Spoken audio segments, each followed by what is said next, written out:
one of my colleagues here with the E-Extension Foundation.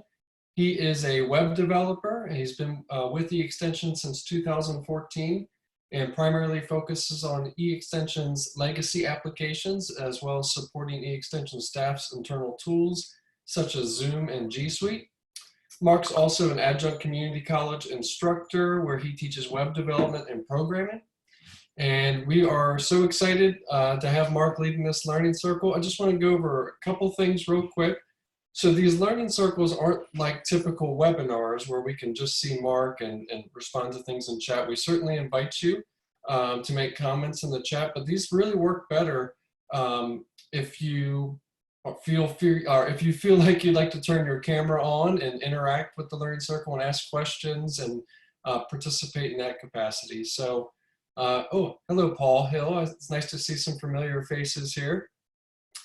So with that said, one other thing, we do have some other learning circles going on this month. I'm going to go ahead and drop a link here in the chat. In fact, there's one tomorrow, another one that Mark is leading. That's about the advanced features of Zoom. So if there's any others that you're interested in, we encourage you to sign up and register, and we'd like to see you there. So with that said, Mark, I'll turn it over to you. All righty, thanks so much, Aaron, for that introduction, and welcome, folks. Let's see, I want to make sure I've got all my stuff ready to go. I'm used to hosting these and sort of being behind the scenes, so it's a little different when you're out front and you're going to be presenting. So anyway, again, welcome. My name is Mark Locklear. As Aaron mentioned, I'm a developer with eextension.org. Let's get our focus here. There we go. So just a little about me to get started. As Aaron said, I'm a web developer. I've been with eExtension since 2014 and been fully remote since 2014. I'll talk more about eExtension and sort of how we do things in our structure, but I think that helps inform the conversation just to let folks know that I've been working remotely for the last five years. Primarily maintain what I call the legacy. You know, legacy sort of has a bad connotation to it, but it's not necessarily a bad thing. When I say legacy applications, I just mean things like ask.extension.org, learn.extension.org, the sort of suite of apps that made eExtension what it is for the last decade. And yeah, I primarily work on maintaining those as well as supporting internal staff too. So I do a lot of onboarding for new hires we might have or fellows that come on board. And of course, I help support Zoom and all of the other internal tools that we use here at eExtension. So this was just a real quick map. I might have missed some folks here, but this is a sort of map of eExtension, our staff, and sort of where we're located at. So I just want to give folks a sense of the folks that I work with, where they're located. We're primarily in the Eastern and Central time zones. We did have one person who was out west up until about two years ago. But again, I'll talk more about the way we work, and just when you're working across time zones, there's different things you have to be aware of, certain ways that you use tools. So I just wanted to share a map of that to give people a sense of eExtension and where our folks are located. So to get started, let's do a poll. So let's see. All righty. So you should see that poll launched on your screen. Just make your selection and choose there. So how many hours per week do you work remotely? Okay, almost never, less than 10 hours a week, 10 to 20 hours a week, or more than 20 hours a week.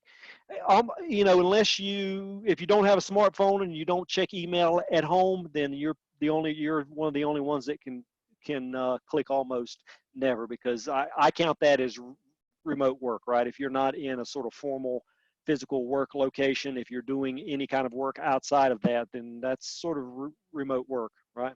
So, okay, I'm gonna end that and then I'll share the results now. So yeah, we've got a couple that are almost never. Thumbs up, Aaron, if you can see the results. Yeah. Okay. Yeah. So the majority of us here are fully remote, or then we've got less than 10 hours per week, and that's probably typical for that's probably typical for the U.S. and our workforce as a whole.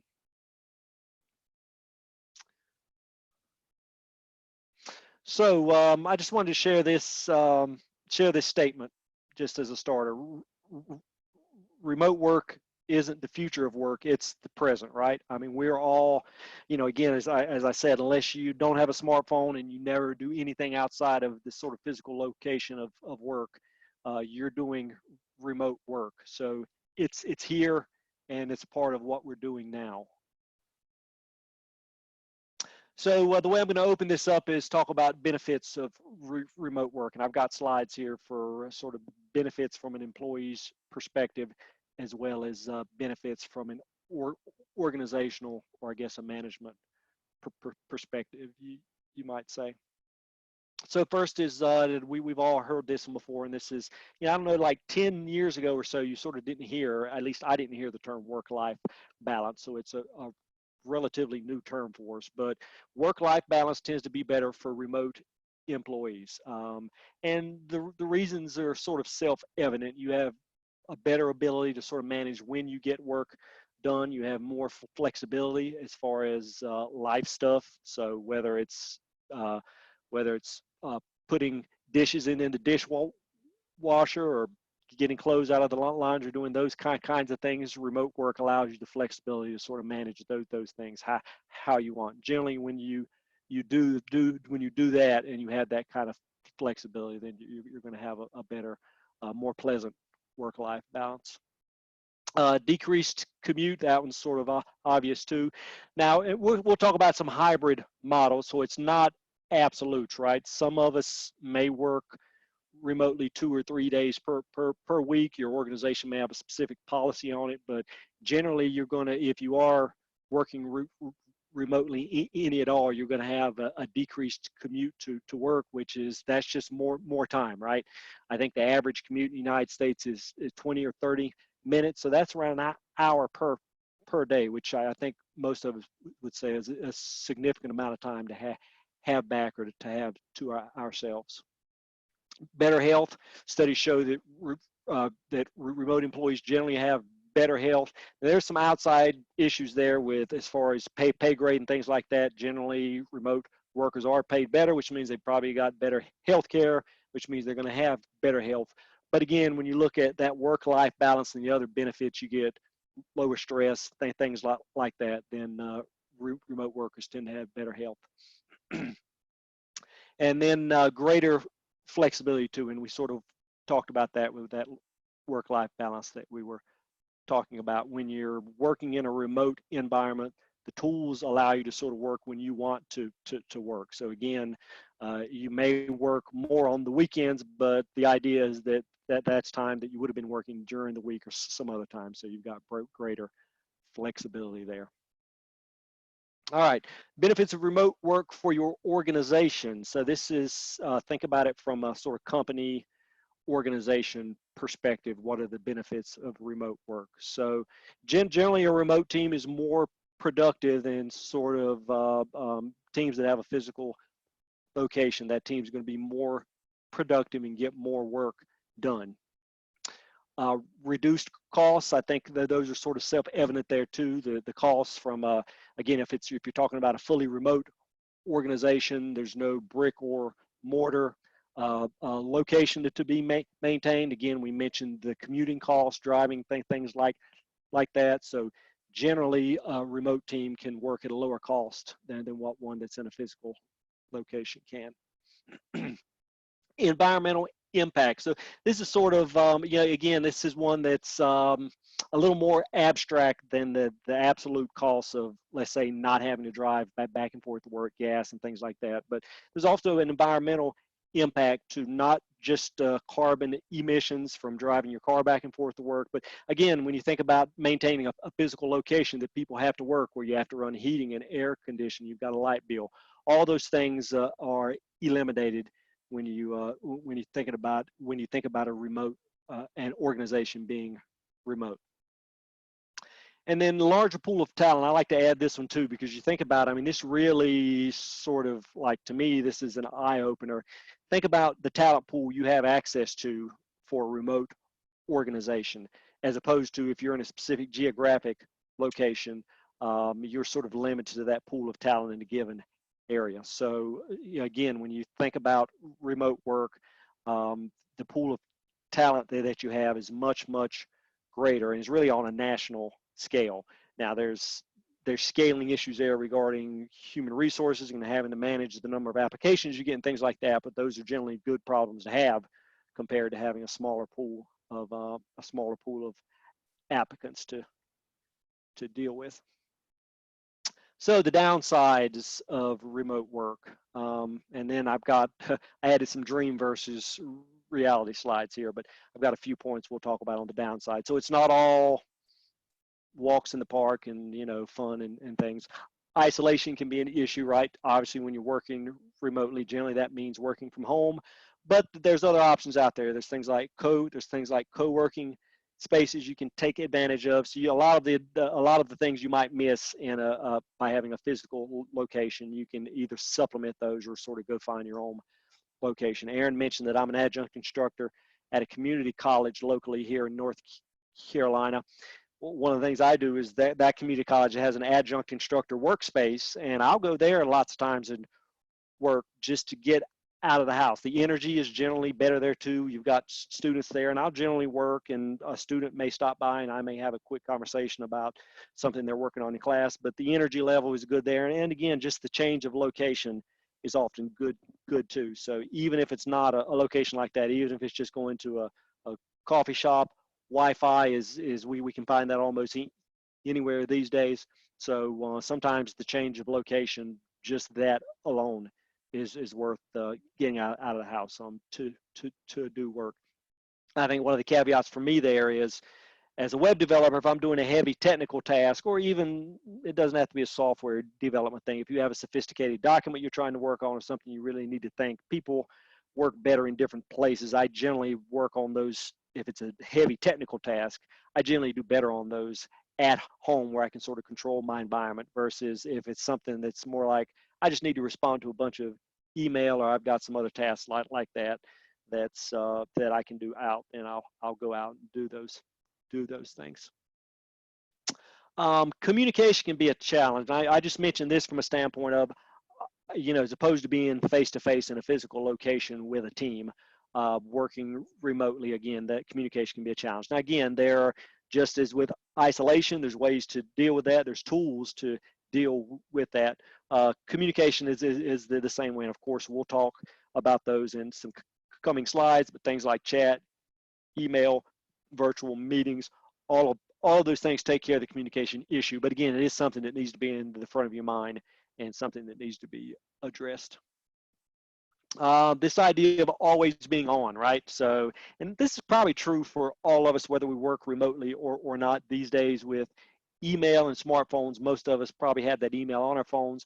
So there is this always on mentality where you feel like you can never really get away from work. And when I hear people complain about that, in my mind, that's more of a you problem than it is the technology or the organization's problem. All of our technology gives us ways to limit. We can turn notifications off on our phones from certain times. And I mean, really, when you look at modern smartphones, the options are so much better for us now than even 5 or 10 years ago. You can really go in and tweak, okay, from 7 p.m. to 6 a.m., let's say, if I want to turn notifications for Gmail on my phone off, I can do that. So we can be really granular about how we handle the notifications that we get and how much we let technology intrude on our lives. So, you know, just be aware that most of the issues that we run into with, you know, being always on, there's tools and there's ways for us to deal with those things. The dream. So the dream is to work remotely, right? We all have this. There's this idea that working from home in our pajamas is this awesome thing. And in 2014, when I started working for E-Extension, I mean, I thought I'd hit the jackpot. Like, wow, I can do this job. I can do what I love and be able to do it from home. And you know, I thought it was going to be like this guy. I was going to find a big rock on a mountain, and I was going to bring my laptop, and I could work from there. Or, you know, I was going to work the full 4-hour week. That's overblown some, but 20 hours certainly no more than that. And my family's going to love it too. We can travel to exotic locations and enjoy life, and it's going to be great. But the reality of it is that remote work is not like that. It can be great, and there are good things to it, but there's also a downside too. This is more what the reality is, and that's similar to what my workspace looks like. Here's another image I found of various different workspaces. But the upside of this is workspace is important, and it's fun because you can mold it and make it look like what you want. So I've got all kind of fun. I'm into metal objects and things. So I've got some big heavy bolts that I found here, and I've got little trinkets and things like that around my workspace that maybe you wouldn't have inside a physical office location. And the other reality is too, this person's working. I don't know if this is late at night or early in the morning, but you may have odd hours that you work. But again, that sort of gets back to the flexibility issue that we talked about earlier. And in my mind, these are all good problems to have. It's just something that needs to be managed from the employees perspective. So let's talk about your remote workspace or your home office. I took this image. This is sort of a viral video that we saw a few years ago, and this was a BBC broadcaster or consultant who was being interviewed on the BBB service or the BBC service, and of course he was being interviewed live from his home office, and his two kids you see there break in through the door in the back, and evidently they got away from mom. So mom, you can see her here, she comes in and pulls the kids back. And I think the reason that went viral is because there are more people working remotely, and maybe we've all had those moments where something like this happened. Maybe you were sharing your screen and there was, in fact, I did it, my one that I did one time is I was balancing my checkbook, but anyway, I can't remember what I was doing, but I had my bank statement up on the screen, and I shared my screen with somebody. I wasn't in a large group, I don't think. But anyway, my bank account information and stuff like that was on the screen. So I think the reason this video probably went viral the way it did is, and because a lot of people could relate to it, because there's more of us, more and more of us that are working remotely. But a couple of things for your workspace to think about. Good internet. I've got good here. Actually, my knee jerk, I started when I was making this slide, I was going to put a number in. 10 megabits per second was sort of the number I had in mind, but I said, well, you know, is that just me? So I actually Googled it, and actually 2 to 3 megabits per second is what I found online for what's considered good. And I think that's, you can stream video low, maybe 720p at around 2 to 3 megabits per second. So that's certainly on the low end. I mean, I've got, you know, and again, when we talk about terms, I've got high speed, but I'm not even sure what that means. I've got about 100 megabits in my home. With Wi-Fi, it drops a little bit to 85 or so, but I recently updated. Again, I've been working remotely for 5 years. The first couple of years, I had around 10 megabits, 10 or 15 megabits per second. And Zoom was okay, but for just an example, if I was on a Zoom call and I was surfing the web, I could tell my Zoom would sort of drop in and out some. The audio wasn't quite as good if I was actually in the web browser doing something while I was on a Zoom call. Now that was with between 10 and 15 megabits per second.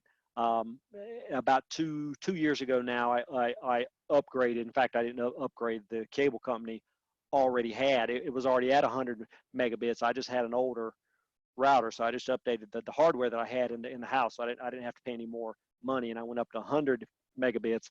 And now, for instance, I can have Zoom up, and I can stream YouTube or do other things without any issues. So that maybe will give you a sense of what a quote unquote good internet connection is. But the reason I mention that is it really depends on the work that you're doing. If you have less than 2 or 3 megabits per second, you know, web browsing may not be bad. Gmail's probably going to be okay with 1 megabit. Google Docs, all of those things are going to be fine. Video, something like Zoom or some kind of video conferencing is not going to be a very good experience. Even then, you can do things like turn your video off to get better bandwidth. So it really just depends on the location you're in. The other thing is be careful about, again, what I did with the internet provider I've got. I had higher bandwidth, but because of the router I had, I was just sort of being cheap and didn't want to buy a more expensive router. So when we first moved in this home, the old router that I've had for 10 plus years, I said, well, I'll just use that. And it was fine at the time. It was fine for what we were doing, but after starting to work remotely, and then I got rid of cable about 2 years ago. That's when I got serious about saying, okay, I need to squeeze as much bandwidth out of the system that I've got. That's when I upgraded the wireless router that I got. So all of those things matter, not just the internet provider that you're using, but also the hardware, the wireless router and hardware that you've got inside your home. Video, I just mentioned that most of us, and I shouldn't say most of us because it really depends. If you got a laptop, you've almost more than likely got a camera in there. I'm using the camera on my laptop now. That's plenty. If you have a desktop model, then you may not, so you'll want to get an external camera. But it's generally, we'll talk about good etiquette, good virtual etiquette in some later slides, but it's sort of good virtual etiquette to have a camera and have that on. There's times when it's okay to turn it off, but I mean, generally you want, if you're going to be working remotely at all, it's sort of good etiquette to have your to have a camera, number one, and also to have it on too. And I see cameras coming on now. Don't feel like you have to turn them on, but just saying. Microphone and headset. People are different this way. I like a headset. In fact, I've got an external microphone that I bought. And I mean, it's a higher end. I say that I paid $100 for it, but I found myself wanting to lean toward that and talk into it. In fact, if you can see, I think somebody on the call here, Paul Hill's got an external mic sitting by his machine. I had it there, but again, I found myself wanting to lean into it and talk, and I kind of like that I've got this right here and I can like make it loud that way. So that's just my preference. The other thing is, of course, this is inside my house. Sometimes my wife works from here, and she doesn't want to hear, rather than me blasting the audio through my external speakers, I like to hear them through the headset. And then I think a headset mic like this tends to dampen some of the background noise. If you're using the microphone on a laptop or some kind of external microphone, you're going to tend to pick up more background noise. So these, I think, a microphone headset like this tends to be better. Also, just as a plug for this, see if I've got this link handy. I'm going to put a link. Maybe this will work. I love this headset, and I'll tell you why in a second. So there's a link. I don't know if that if that doesn't work, let me know. The reason I like this headset, so it's wireless, but it's not Bluetooth, so the connection's really good. It uses like the old school 800 megahertz from the, if you remember your wireless telephone you had in the 80s and 90s that you could walk out to the mailbox or the road and still talk. This headset uses that same wireless frequency, so it's very nice for me. If it's a meeting that I'm leading, something like this, I wouldn't get up and walk off. But if I'm on a staff meeting type thing and I just need to get up and stretch my legs, it's nice. I can mute myself. And again, I've walked, I've walked out to my mailbox before, which is probably 50 yards or so out, and I've still got a good connection with this headset. So I just say that to say, again, when we're thinking about working remotely, good tools and good hardware matter and can make life much more pleasant. And then appropriate workspace. And when I say appropriate here, I'm just saying, again, a dedicated space. So there's two issues here. One is your own personal preference and what's going to help you work best. And generally, a dedicated workspace is better. Most remote employees report that they've got a dedicated workspace at their home that is just their home office. And even this idea of when I'm in that location, I'm working, and when I'm not working. So it sort of gives you some separation from work.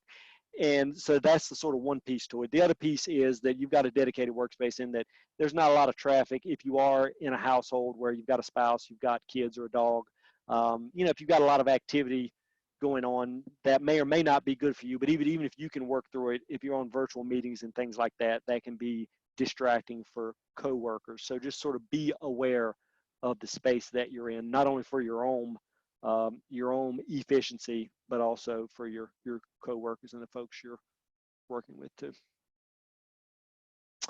Okay, managing a remote workforce. So this is for the managers in the group, but even then, it's, a lot of this is going to apply to co-workers too. So engage regularly is what I have here. So in a physical location, you're all sort of there, and generally 5 days a week you're in the same location. So it's very easy to just walk by someone's cubicle and check in with them. Well, you don't always have that in a virtual environment. So generally you need to have some kind of regular check-in with staff and employees or the people in your group.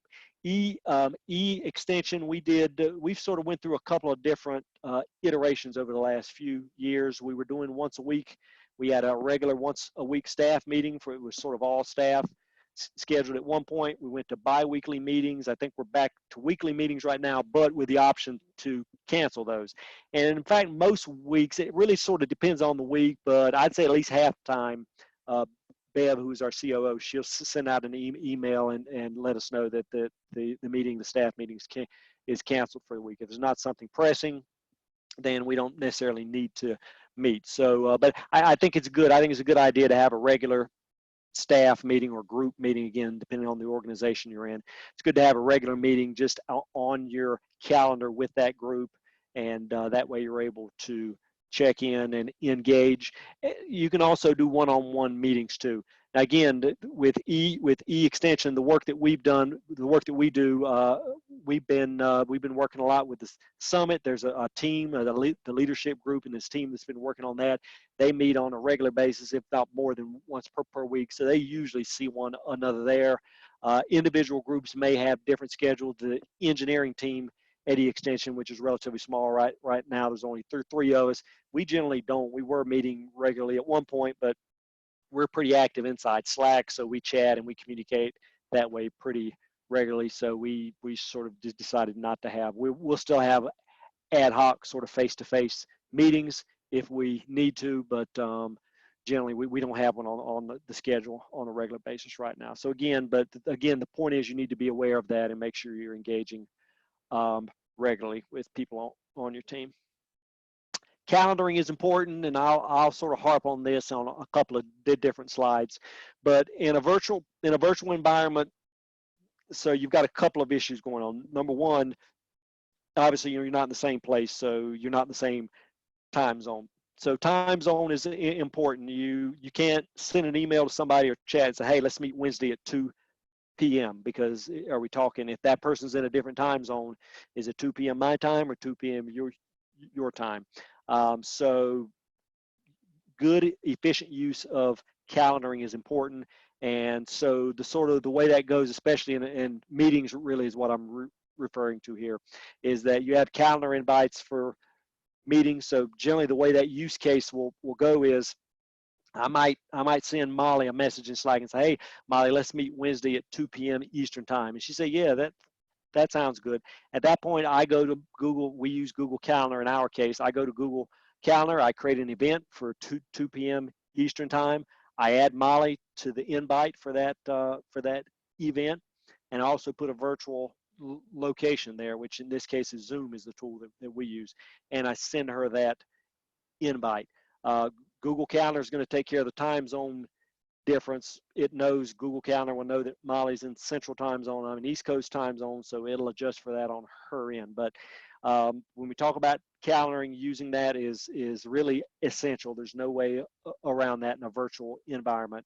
And the time zone issues, it takes care of those. And then it takes care of any ambiguity with regard to when we said we were going to meet. It's also good etiquette too to accept a calendar invite. And there is one caveat here: if people are using different calendaring systems, Google Calendar doesn't always talk to Outlook, so you may have issues with people accepting a calendar invite. But I sort of get a warm fuzzy when I send Molly that calendar invite that we said we were going to meet at 2, and then I get an email back that says Molly's accepted your calendar invite. So it's sort of a head nod to me that, okay, yep, I got your invite. It's on my calendar. So it's important to sort of be comfortable with using calendaring and knowing how that works.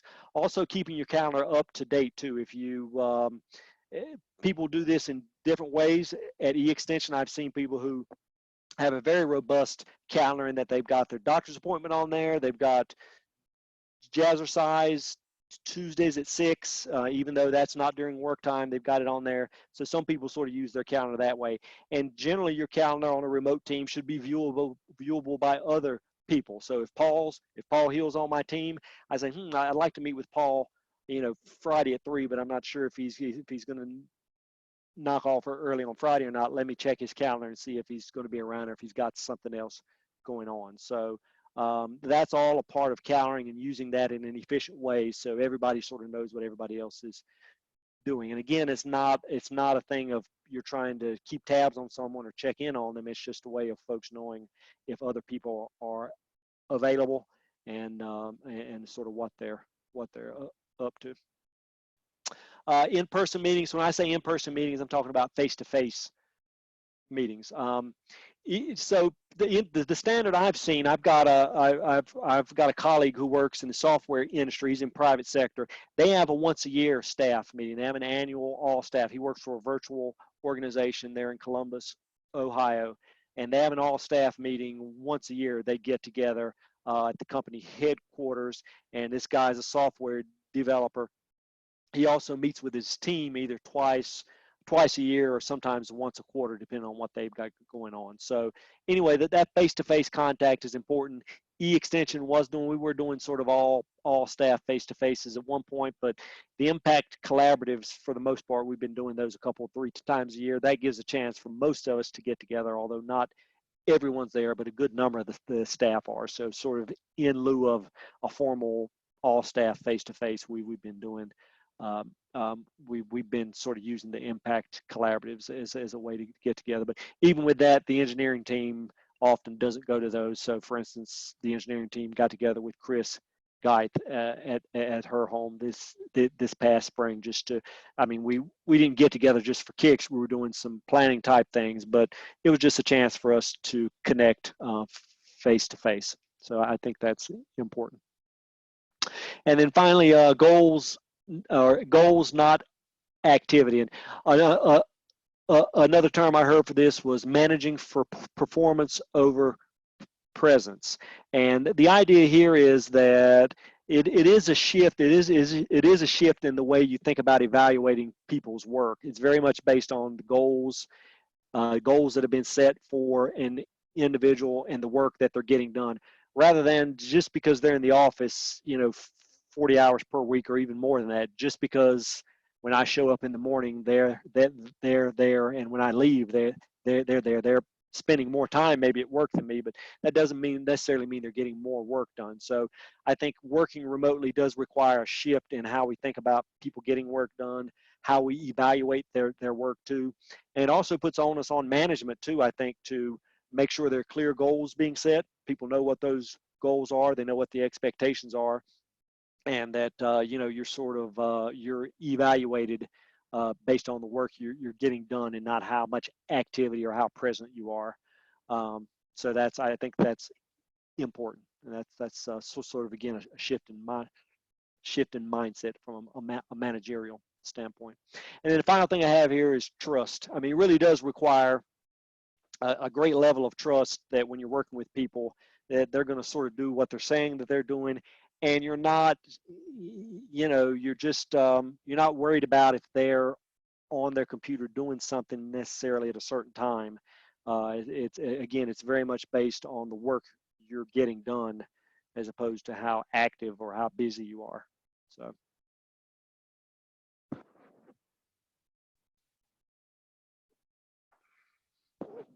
Okay. Next thing I have is a remote first mindset. So the idea I want to get across here is organizations are thinking about remote work differently. So even if you're a brick and mortar company, you can sort of start to transition into remote work and have this remote first mindset.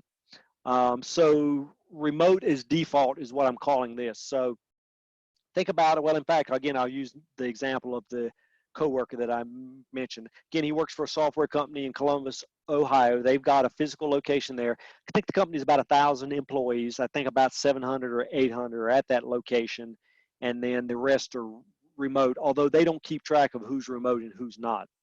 And again, I'll just sort of give you a use case here. If a team is going to have a meeting They will create a calendar invite for that meeting. They'll add the individuals, the people who should attend that meeting, and then inside the calendar invite, they've got a physical location, so they've got a conference room that they'll be meeting in, and then they've also got a virtual location. So they'll put a Zoom link, or I think Blue Jeans is the tool that they use. They'll put a Blue Jeans link in that calendar invite, and then they'll send that out. And so when it's time for that group to meet, when it's meeting time, the people who are in the office will go down to that conference room. Somebody will fire up the camera and the virtual, the audio and video that they've got in place there. And then the virtual employees will join based on that virtual link. Even if somebody's in the office, even if somebody's in the physical office location, if they're on the first floor and the meeting is up on the fifth floor, and I just don't want to walk up there, they may join by their computer. So again, this is this idea of remote as default, and you start to change the way you work. Even when you're in a physical location, that becomes the default for how you work. And so it really doesn't matter whether you're in a particular location or not.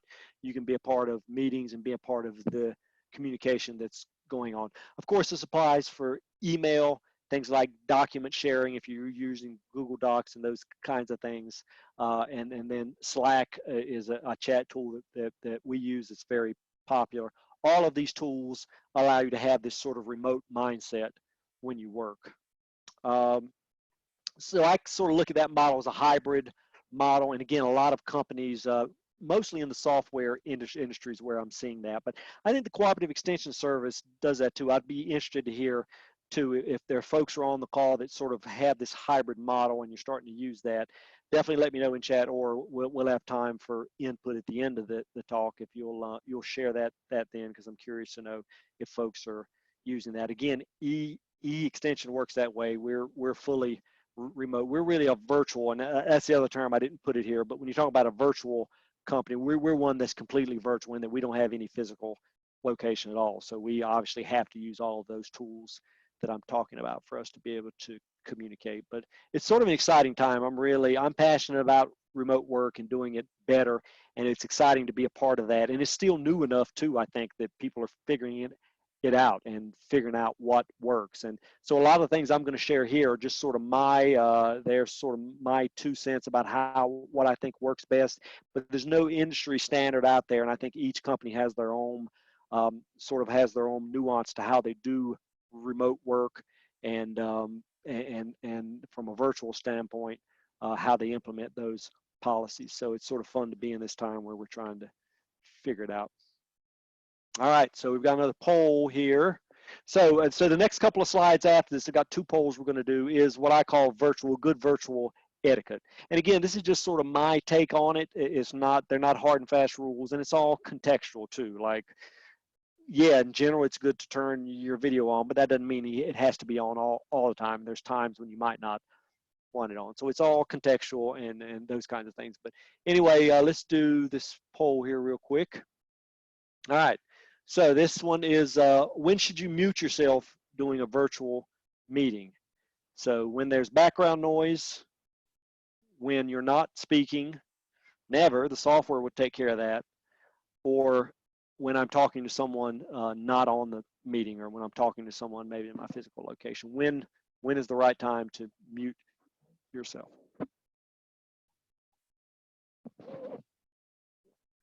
Okay. Yeah. Okay. So I think we pretty much nailed that one. So most people said, yeah, whenever I'm not speaking. So that's the default here, should be, and if you notice when you join this meeting, you were on mute. Again, the tools will help you do this too. And this is not just Zoom. I think all the major, all of the major virtual meeting tools have the ability to set the default of a meeting, and so Zoom has it set so whenever I create a meeting, by default it's set for when people join, they're on mute. Now you can unmute yourself, but the default is that they're on mute. And really that's sort of the general rule, that you should always be on mute when you're on a meeting. Now there's exceptions. If you're the one leading the meeting, you don't necessarily have to mute yourself when you're not speaking, because the idea is you're going to be talking a whole bunch. So it's probably okay for you to not mute yourself, although if you've got a bunch of background noise, then you probably will want to sort of watch the mute button. But yeah, in general, the sort of rule, the good virtual rule is that whenever you're not speaking, you should be on mute. And I should mention too again, the tools can make it easier. Zoom added a feature not long ago, so when you're on mute, you can just tap and hold the space bar, and that'll unmute yourself. And then when you release the space bar, you're mute again. So sort of like it sort of has a walkie-talkie type feature to it, but it's an easy way to leave yourself muted. If I need to talk real quick, let me just press the space bar. When I take my hand off, I'm muted again. Okay. All righty. Let's try one more. Let's see if I can trip you up here. So which of the following is true? Let me advance my slide too. Yeah, which of the following is true about turning on video in a virtual meeting? So video can slow down the meeting for everyone. Is that true? It can decrease bandwidth. Video can distract others. Engagement increases when video is on. And then the last one is no one wants to see my ugly mug. So let's just go ahead and not choose 4. I know we're all beautiful in our own ways, and Mama loves us. So it's got to be one of those first 3. Okay, so we've got a little bit of a split here. So we'll share results. So the correct answer is engagement increases when video is on. I was actually surprised. I was on a meeting recently, and this was a developer who said this too. She's like, "Oh yes, we keep our video off because it can slow the meeting down," and that's so. This is not true. Myth. I actually tried to chat with Zoom, just like, well, let me back up what I'm saying, but I'm 99% confident in saying that. Now, the bandwidth can slow down as an individual. It can slow your individual bandwidth down at your location. And I'll often tell people, if you're getting audio, if their audio is not good, I'll ask them to mute their video, because that can sort of conserve some bandwidth, and it does. In my experience, at least, it improves the audio. But having your video on does not slow the meeting down for everyone.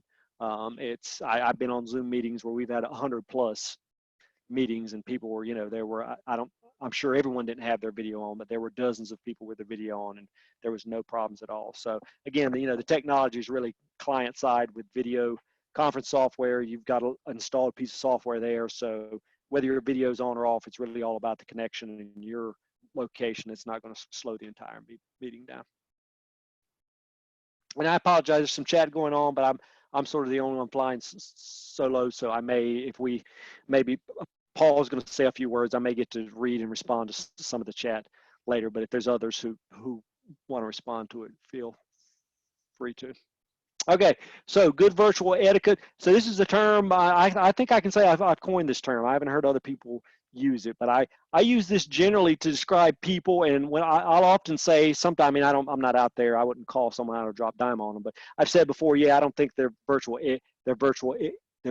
etiquette is very, very good. So for instance, I might email someone, and then they may, if it takes them 5 days to email me back, and like I can tell they haven't checked their email or something like that, I was like, yeah, their virtual etiquette's not very good. Or another bugaboo I've seen, when people put the question, they'll put a question or paragraph in the subject line of the email.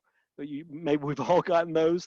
Well, that's not very good virtual etiquette to do something like that. Generally, the subject should be a short 3 or 4 word topic or subject, and then the body should contain the text. So anyway, those are just examples. So these are sort of some of my rules for good virtual etiquette. So again, I've talked about this, turn video on for meetings. So again, this is not an absolute, but I tried to dig it up, but I couldn't find it. Zoom had a really good blog post they did on the number they heard, or the number they had, I think is what I saw, was around 80%, that engagement increases by 80% when people turn their video on. I don't know what engagement means or what the measure was, but I think you get the idea. I mean, to me, and what I tell people is, you wouldn't show up to a live meeting with a bag over your head or inside a cardboard box so people couldn't see you. So to me, the equivalent is like when you show up to a Zoom call and you've got your video off, then that's sort of, it's kind of rude. I want to see face. And again, don't feel like you need to turn your video on. I'm seeing videos come on now. This is sort of a different case. I'm really talking more about like if it's a meeting with your colleagues, you're going to talk about stuff. But again, I mean, context matters, visual, when people can see your face, see the emotion on your face, I mean, that can help inform the conversation. Now, again, there's exceptions for everything too. I think, you know, if you're eating lunch, I've had people eat on, and that's probably, you may not want to see someone eat. So that's appropriate to turn your video off.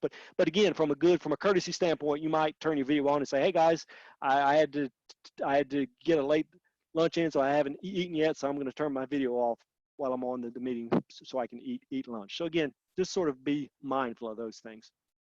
Mute yourself. We talked about that. That's certainly, I think all been on calls where, I mean, the dog was barking or the cat was meowing in the background or there's a whole bunch of noise. So just be mindful of that. You know, just know too, as a host, there's sort of good etiquette for a Zoom host. So when you own a virtual meeting, generally you have control over, you're able to mute other people on the call. So there's nothing wrong with that. Don't feel bad about if there's background noise coming from a certain individual's microphone going on and muting them.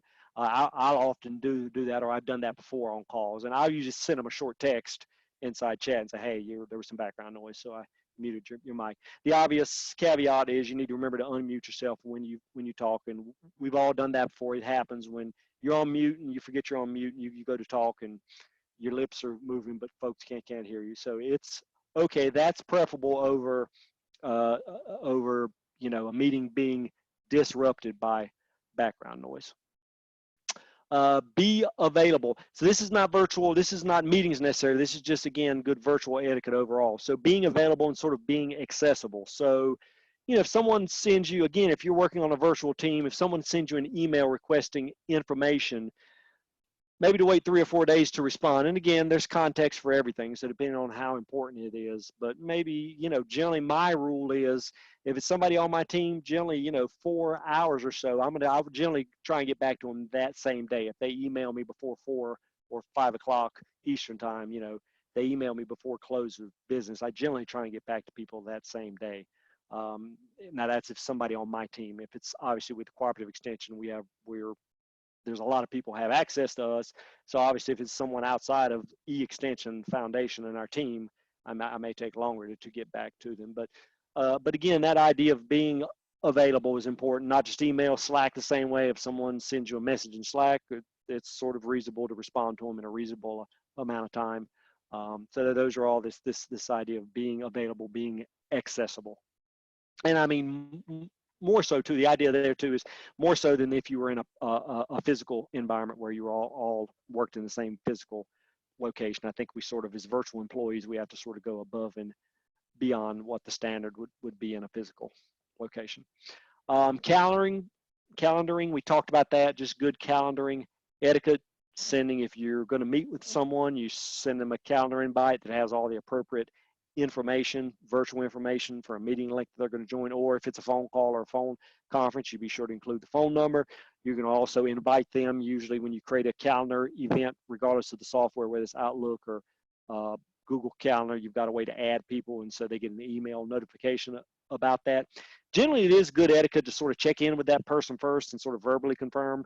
Again, it would be no different than, again, no different than you were in a physical location. You wouldn't schedule somebody for a meeting without maybe talking with them first. So generally, it's sort of good etiquette to check in with them, saying, hey, is Friday at 11 a.m. good? Yep, that sounds good. Okay, I'll send you a calendar invite. So, and then time zone awareness, we talked about that again. Be aware of where folks are located at. You know, if I'm on the East Coast, I know I've got a West Coast employee. I shouldn't send them a 9 a.m. East Coast time meeting. That's going to be 6 a.m. their time. So that's not good. So, you know, vice versa. If you're on the West Coast, be careful about meetings late in the afternoon. Again, a lot of you probably know Terry Meisenbaugh worked for E-Extension for years. He was the only West Coast sort of full-time employee we had. We've had some fellows that have been on the West Coast, but generally I was always aware that, okay, I know Terry's on the West Coast. So for my being on the East Coast, generally if I was going to do a meeting with him, it was in the afternoon, because he wasn't, you know, again, he's not coming online really until 11 a.m. or so East Coast time. So just be aware of that. All righty, and so what I've got here is the virtual. This is Mark Locklear's virtual golden rule, and that is, if you wouldn't do it in a real meeting, don't do it in a virtual meeting. And so again, if you think about all the things I've said here, it sort of makes sense. Again, you wouldn't show up to a meeting with a bag over your head, so turn your video on. Again, depending on the context, you wouldn't show up to a meeting with a foot-long Subway sandwich, let's say, and eat that. Now, you may, if it's a working meeting during lunchtime and this is a team you get together with regularly, it's probably maybe okay to eat, but you wouldn't maybe meet with a bunch of C-level or executive folks and sort of do that. So just sort of be aware of where you're at. And again, if you sort of follow that rule of, okay, is it something I would do? Is it something I would do live? If it's not something you would do in person, then don't do it in a virtual environment. Okay, that's all my portion. So when Aaron sent this notification out, Paul Hill immediately emails me back and said, hey, Mark, this is great that you're doing this. And I'd actually forgotten Paul. I knew Paul. I was aware of the Rural Online initiative and the work that they're doing at Utah State, although I wasn't aware of this Master Remote Work Professional certificate that they've got.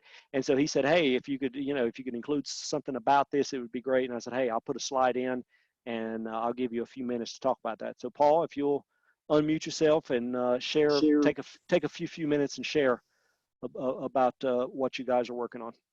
Sure. Yeah. Thanks again for the opportunity, and really thank you for talking about this subject. And so many, I kind of think Extension pioneered remote work. So many of us are off. We're distributed, and before distributed was cool, or before distributed was distributed, we all work in various counties outside of the universities in most cases. And so developing these skills, we've kind of just been out in the wild, wild west, figuring things out as we go, many of us. And I definitely have seen that over the years in my time with E-Extension as a fellow. And E-Extension has been fully distributed. It doesn't have a central, location like many, universities do. And so developing these skills has just kind of come as we go. And so what we've done at USU is we've developed a program, a course that teaches people how to work remotely.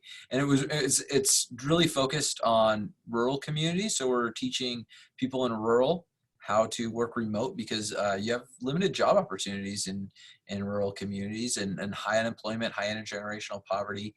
And these are real issues. And this is a solution that came from a needs assessment in our state, and looking at what do people in rural want and how can we serve them. And that was, they want steady jobs. They want vocational training. They want reliable and well-paying jobs.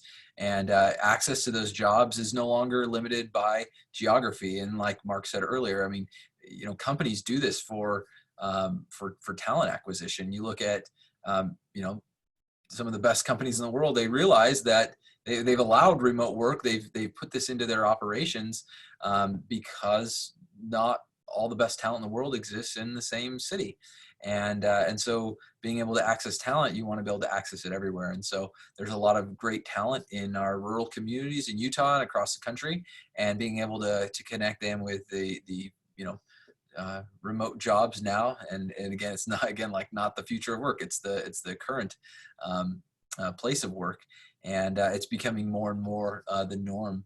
And we've also seen it. A lot of times it comes as a result of someone's leaving, and we don't want them to leave. And so we're like, well, can you work from home? And then we work that out. So the opportunity with this program is we teach people how to be intentional about remote work. And a lot of things that pretty much everything Mark covered, as well as much, much more. There's 8 modules. It takes a month to get through.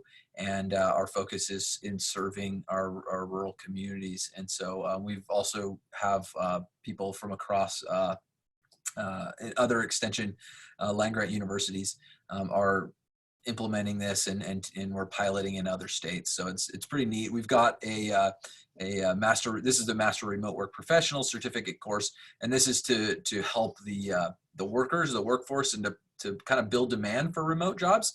And then one thing we realized in Utah is that we aren't a leader in creating remote jobs, and so we're piloting the Master Remote Work Leader Certificate course, which is all about helping leaders in HR and organizations become remote work friendly, to create remote work environments, so that they know how to manage distributed teams. It's that managing for performance over presence that's so critical. So that's just a little bit about what we're doing. But the cool thing is that this was funded by the legislature as a pilot program, and we're working on securing some ongoing funding so that we can continue to grow this program. We've had just in 1 year, we've had over 1,000 people take the course, hundreds that are, finding remote jobs that are freelancing. They're also, employees. They're also starting e-commerce shops. And so it's kind of cool to see what's going on there. But a lot of times I kind of consider it a last mile training. They come to the program with their own computer, internet access, and a desire for, to engage in knowledge work, or if they have experience, great. A lot of them don't, and then we help them connect on that last mile, develop their skill set so that they can excel in this opportunity. So if you have any questions, let me know. All right, thanks Paul. I'm going to stop sharing. I'm going to look through some of these chat questions here. I put a link, couple links. Number one, remotegig.io. That's actually a website that I maintain. That's just a fun little side project that I've got. I mentor. I mentioned I'm an instructor at a community college, so I do some mentoring there. And then there's another organization that I mentor software development and programmers. And so in doing that, I'm always offering job search advice and things like that. So I'm essentially curating. I won't get into the technical weeds, but I basically scrape websites for remote companies that I found that, okay, these look like good quality companies, and I add those there. Someone asked about the recording. Aaron should be following up with all of our attendees, or actually the folks that registered, I guess. He'll follow up with a link to the recording. LaDonna asked about that. So, and I'm just going to look through again. If someone has anything else to share, feel free to unmute yourself. I'll look through the questions here, and I may read a few of these off and maybe make some comments on them. Lindsay says, sure, Mark, while you're looking at... Go ahead. I'm sorry, Mark. This is Molly Immendorf from eXtension, and I put a link in the chat. Before you leave today, please let us know, just a 1-minute evaluation, what you thought of today's learning circle and future topics. So the link is in the chat. Lindsay in South Dakota says that they're currently working on a remote work policy, which is a huge step. We're excited about it. For those of us in Extension, we have offices throughout the state, so we have been trying to stay within current policy while balancing reality and work requirements. Yeah, and it'd be, Lindsay, I'd love to hear more about it. Maybe once it's developed, I'd love for you to share it, because again, there's no standard out. That's the other thing too, is every company is doing it differently, and they really should. I mean, maybe at some point we'll fall on a standard, but folks work different ways. Extension it's interesting. The cooperative extension is very forward thinking in some ways, and obviously we're very old school too. So in some ways, I think that, yeah, we're perfect for setting up a remote work policy, not just because of the physical location aspect, and our folks often work out in the field and they're not in a physical location. At the same time, we've got some traditional ideas about work and what that looks like. So my sense is maybe some of the challenges might be that management part where we mentioned making sure that folks are being evaluated based on, the actual work that they're getting done versus the quote unquote activity. So that'll be interesting to see.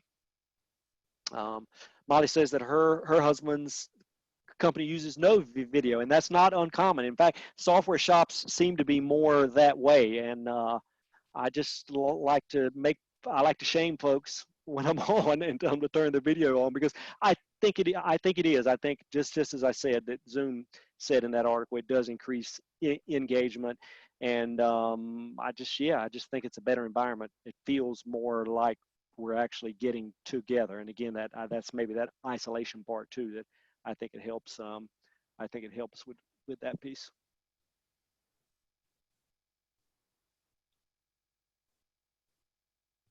Mark, can I add something?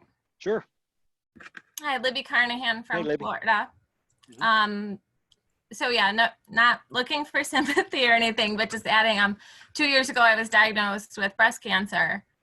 And so I before that had a laptop, bring it with me home every night. So it was kind of an easy and natural transition to work when I could at home, when I had the energy, but not to be exposed to germs and people out when I didn't have to be. So that was really good. And now I'm actually transitioning to, I'll be the sole caretaker of my father who's in need soon. So trying to bring that conversation up with the university and, figure out kind of where that goes. But, I think these are things that lots of people probably deal with and just kind of work around or between the system. But I think some more kind of recognition of these things as needs is good. That is a great point. Actually, we had E-Extension. We just had one of our employees who had a serious medical issue. He couldn't, he was really bad, but anyway, what made it better for him while he was getting treatment was lying on his back. When he was up, he was having pretty severe headaches. So for about two months, anytime we were in meetings, you could tell his laptop was in his lap and he was sort of looking up. But yeah, that's a great point, that when we look at medical issues, that gives you the ability to work from home. You were talking about if your immune system is compromised in some way, it can be a health issue for you to be around other people. So yeah, I think it's great to note that, remote work gives you that flexibility. And the parent care thing is real. And I think as our parents live longer, more and more of us are going to be taking care of them. And I went through that, the last few years. Both of my folks are still living. My dad had some major heart issues the last few years, and I've worked, I've had multiple occasions where I've been at the hospital with him. The hospital has fairly good Wi-Fi at UNC Chapel Hill, so I got a lot of work done in the waiting room there, and I was able to be with my dad during that time too. So those are all great points.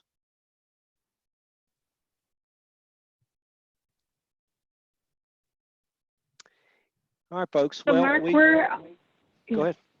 Yeah, I was going to say we're at the top of the hour, maybe even a couple minutes over. But this has been really wonderful, Mark. I'm so glad that you were able to share your experiences, your advice.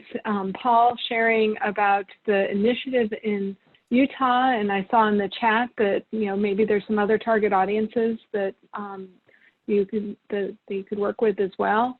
So it's pretty exciting stuff. And one last time, I'm going to put in the link to the evaluation. It just should take a minute. And I'll put in a plug for tomorrow. You have a learning circle, Mark, same time tomorrow on advanced Zoom features. So I do, and I'll be behind the scenes. Yeah, I'll be talking about meetings and webinars, chat, Q&A. We'll do some experimenting with various polls. We did some here. Polls, but we'll also be doing, we'll experiment with breakout rooms too. That's always a fun one that people don't always have the opportunity to try. So we'll take some time and actually do that. And so I would love to see you there. So again, thank you. All righty. Thanks, folks. And again, Aaron will be following up with a link to the recording. Feel free to share that with friends and colleagues who were not able to join us. Thanks.